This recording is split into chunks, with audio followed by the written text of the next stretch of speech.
Sejam bem-vindos a mais um episódio do Momento Saúde Naval. Ficar em casa tornou-se uma das orientações mais disseminadas nos últimos tempos. O fato de estarmos em um mesmo ambiente por um longo período nos leva à necessidade de reforçar os cuidados com a higiene doméstica. Isso vale para todas as pessoas, mas principalmente para aquelas que têm uma predisposição até alergia respiratória. Tosse seca, olhos vermelhos, nariz escorrendo, espirros podem ser sinais de que você deve dar mais atenção à limpeza dos ambientes em casa. Para falar sobre isso e também para orientar a família naval quanto às práticas de higiene que devem ser adotadas para evitar essas crises, conversamos com a primeira-tenente médica Raquel Rezende. Ela é alergista e imunologista da Policlínica Naval Nossa Senhora da Glória. Tenente, obrigada por participar do Momento Saúde Naval. Para começar, eu gostaria que a senhora explicasse o que é alergia respiratória e como eu posso identificar que eu estou com alergia desse tipo. Primeiramente, é um prazer enorme participar desse Momento Saúde Naval e a gente vai falar hoje sobre um tema importante que é a alergia respiratória. E o que é alergia? É toda e qualquer reação de hipersensibilidade do nosso organismo frente a uma substância. E o que seria uma reação de hipersensibilidade? Seria uma reação exagerada do nosso corpo quando entra em contato com uma substância para a qual nós já somos geneticamente suscetíveis a reagir dessa forma. Então, quer dizer, o DNA já está programado a agir de uma maneira exagerada quando em contato com essa determinada substância. E isso é a alergia. No caso da alergia respiratória, as substâncias vão ser os aeroalérgenos. Então, quais seriam as substâncias mais envolvidas no desencadeamento de uma alergia respiratória? Seriam os ácaros da poeira, o mofo, os fungos, epitélio de animais como domésticos, como cachorro, gato, partículas da barata, cheiros fortes que funcionam como irritantes, e aí entram os perfumes, os produtos de limpeza, os poluentes extradomiciliares como a fumaça do cigarro. Então todas essas substâncias podem desencadear sintomas no paciente alérgico. A alergia respiratória se traduz na asma e na rinite alérgica. A rinite alérgica é uma doença predominantemente do nariz. Então como que eu vou saber que eu tenho rinite? Na verdade é aquele paciente que está sempre com o nariz entupido, coçando, e também pode ter uma coceira nos olhos, um lacrimejamento, uma coceira na garganta. É um paciente que está sempre espirrando de manhã. São espirros que são em crise, são uma crise de espirros, 20 espirros pela manhã. Então esse paciente é o paciente que a gente suspeita que tem uma rinite alérgica. E o paciente asmático é um paciente que também tem crises, mas são principalmente crises de tosse, chiado no peito e falta de ar. Então o paciente tem que ir para emergência, fazer nebulização com Berotec ou usar o Aerolin. Esse paciente que está sempre recorrendo à emergência com esses sintomas é um paciente que pode ter asma.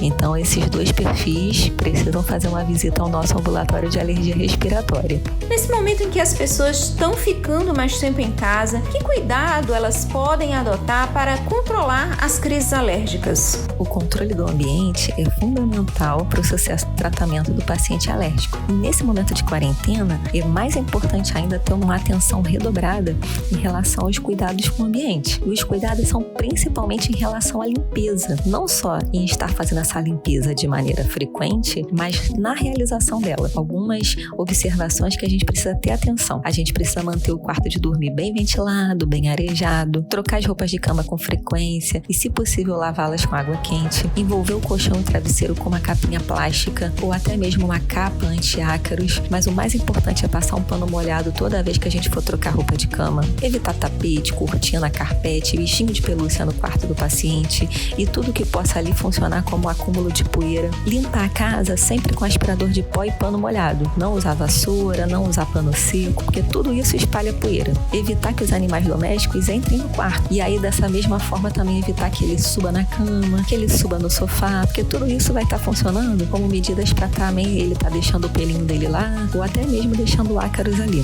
Manter os filtros do ar-condicionado sempre limpos, e essa limpeza do ar-condicionado deve ser realizada pelo menos uma vez no mês. Em relação ao fumo, o paciente alérgico não deve fumar, e é importante também que, se é no caso de crianças, que os pais e visitas, não fumem dentro da casa. Isso é fundamental. Nós sabemos que as alergias podem se manifestar de forma diferente, variam de pessoa para pessoa. E aí eu pergunto para a senhora, há tratamento? Há uma vacina?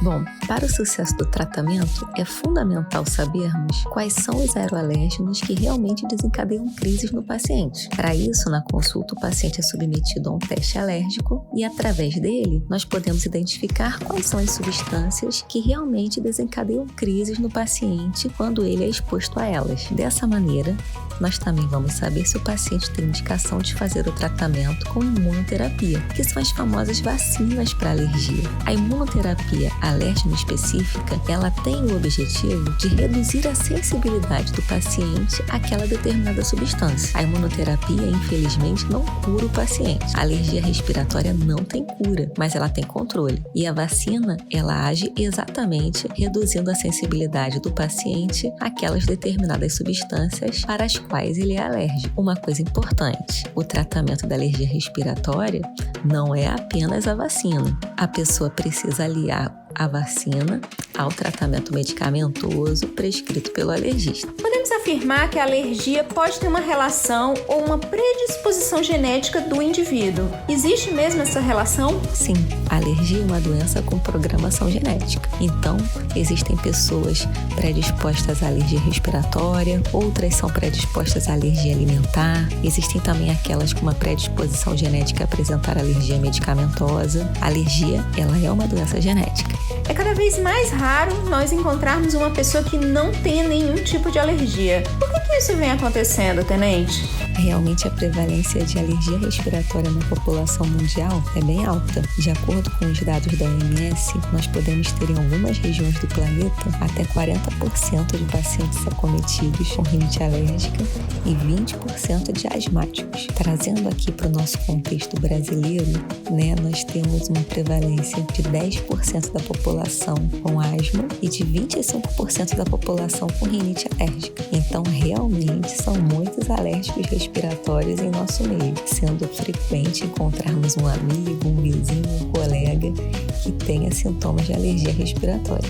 Diante do período em que nós vivemos, muitas pessoas confundem os espirros, por exemplo, que são muito comuns nas crises alérgicas, com os sintomas do novo coronavírus. A senhora poderia explicar para a família Naval as principais diferenças entre os sintomas do novo coronavírus, dos resfriados comuns e das crises alérgicas?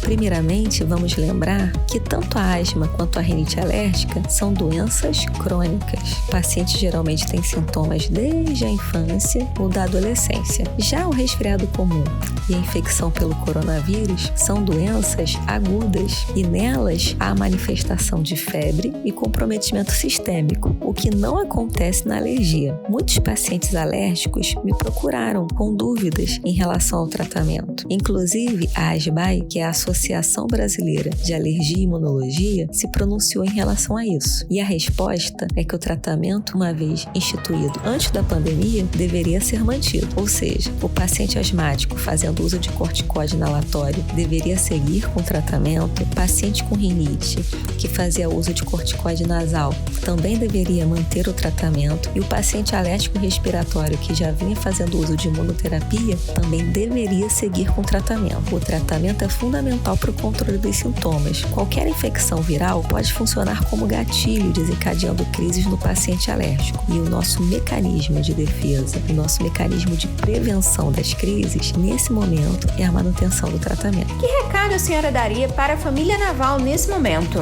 O meu recado é: se previnam, usem máscara, lavem as mãos, estejam sempre com álcool gel para todo lugar que forem. Foi um grande prazer estar participando desse momento. Espero que as dúvidas tenham sido esclarecidas. Estou à disposição da Policlínica Naval Nossa Senhora da Glória para todos aqueles que se enquadrarem nesse perfil e necessitarem nos fazer uma visita. Será uma honra. Deixo um grande abraço a todos os membros do Saúde Naval e até uma próxima oportunidade. Agora que você já sabe mais sobre alergia respiratória, redobre a sua atenção a possíveis sinais. A prevenção é sempre o melhor tratamento. Dia Mundial da Alergia, 8 de julho. Acompanhe todos os episódios do Momento Saúde Naval no nosso site. Acesse www.saudenaval.mar.mil.br e aguarde os próximos áudios.